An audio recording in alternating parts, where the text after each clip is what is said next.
reforma tributária, que terá como coordenador do grupo de trabalho na Câmara dos Deputados o deputado do PT, Reginaldo Lopes, com quem conversamos agora, ao vivo. Ele que está nos nossos estúdios em Brasília. Deputado, seja muito bem-vindo. Uma ótima noite para o senhor. Obrigado, Carol. Uma boa noite para todos e todas. Bem, deputado, há duas propostas sobre reforma tributária, uma na Câmara, outra no Senado.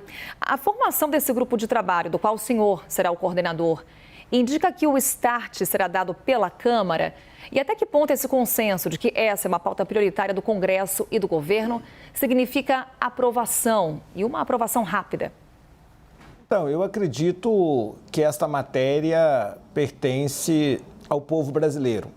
Há consenso, há aprovação pelo povo brasileiro da necessidade de um novo sistema tributário. É bom lembrar que é quase impossível uma justiça social sem uma justiça tributária, de um modelo mais simplificado, mais direto, mais progressivo e que possa garantir também ao país mais sustentabilidade do ponto de vista fiscal. Então, acredito que há sim bastante convergência nesse momento.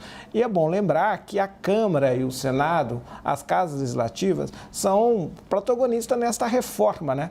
E tendo como pauta prioritária do governo do presidente Lula, constrói, na minha opinião, a convergência necessária para a sua aprovação. Então, eu sou otimista em relação à aprovação da reforma tributária. Deputado, nossos analistas também participam dessa conversa com o senhor. O Yuri Pita tem uma pergunta. Yuri. Obrigado, Carol. Boa noite, deputado. Bom estar noite com o senhor aqui. Queria ouvi-lo, então, um pouco mais sobre o mérito da proposta. Claro que ainda é cedo, o grupo de trabalho acabou de ser definido, o senhor como coordenador, o deputado Aguinaldo Ribeiro como relator, mas dentre essas propostas que a Carol já mencionou, a que está na Câmara, a que está no Senado, tem uma grande diferença entre elas, que é ter um ou dois IVA, ou seja, na PEC 45 da Câmara se prevê um IVA que reúna todos os impostos, tributos sobre consumo, federais, estaduais e municipais. Naquela PEC 110 que começou pelo Senado, se fala em dois IVAs, um federal e outro subnacional, ICMS e ISS. Qual é o caminho que está favorito neste momento? Como é que as discussões vão ser travadas para se escolher entre um IVão, como tem sido chamado aí no Congresso, ou dois IVAs, um nacional e um subnacional? Então, nós vamos ainda constituir o grupo e vamos estabelecer um plano de trabalho.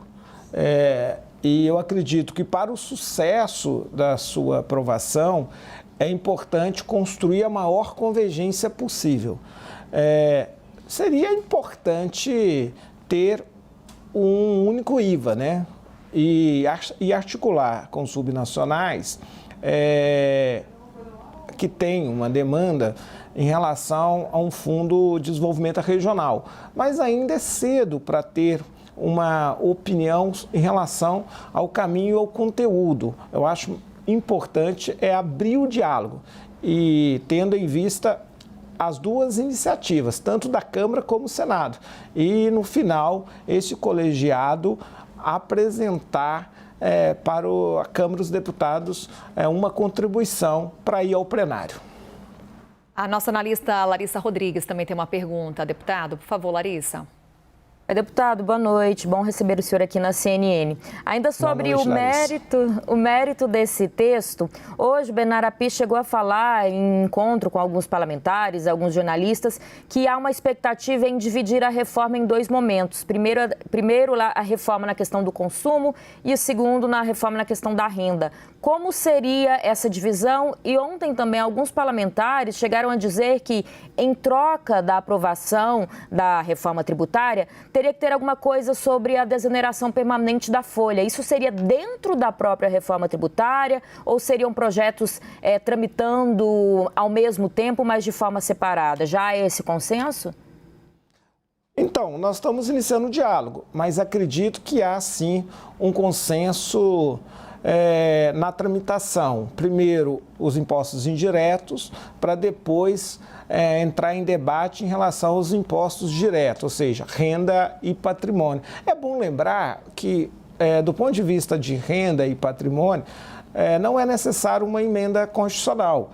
Portanto, eu acredito que facilita a aprovação. Então, hoje eu diria que teremos aí 2 momentos em relação à tramitação da reforma tributária e vai ajudar a minha sensibilidade na aprovação.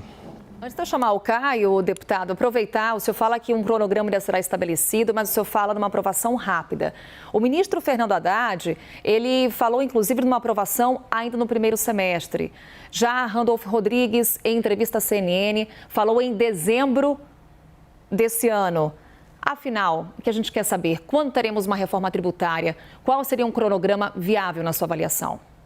Eu acredito que é possível, em 90 dias, a gente apreciar no plenário da Câmara dos Deputados. Caio Junqueira. Oi, Ginaldo, boa noite. Boa noite, Caio. Deputado, eu queria te ouvir sobre esse tema da semana Banco Central. O senhor acha qual o perfil que o presidente da República vai indicar para a diretoria de política monetária do Banco Central no final desse mês? Olha, eu não tenho acompanhado para dizer em relação ao perfil, mas é bom lembrar que o presidente Lula sempre combinou, né, os avanços sociais do país com estabilidade econômica. Agora, eu volto a dizer que, de fato, tem novas interpretações e teorias econômicas. Não dá para ter um conceito que você tem que separar o debate ou as políticas monetárias das políticas fiscais. Na verdade, nós temos que tratar esses temas dentro de uma política econômica para o país. Então, eu acredito que não existe muita justificativa para a permanência das altas taxas de juros que o Brasil está praticando.